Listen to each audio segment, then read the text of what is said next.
રાજ્યમાં વરસાદને લઈને હવામાન વિભાગ દ્વારા મહત્વની આગાહી આપવામાં આવી છે। આજે 13 જિલ્લામાં વરસાદનું યલો એલર્ટ જાહેર કરવામાં આવ્યું છે।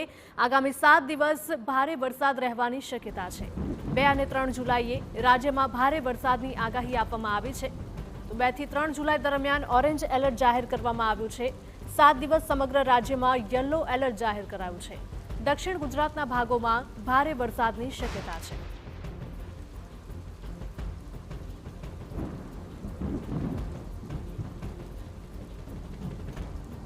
રાજ્યમાં વરસાદને લઈને હવામાન વિભાગ દ્વારા આગાહી આપવામાં આવી છે। આજે 13 જિલ્લામાં વરસાદનું યલો એલર્ટ જાહેર કરાયું છે। તો આગામી 7 દિવસ વરસાદ રહેવાની શક્યતા છે।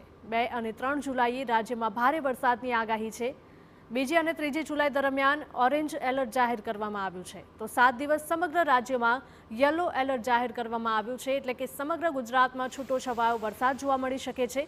તો દક્ષિણ ગુજરાતના ભાગોમાં ભારે વરસાદની શક્યતા છે।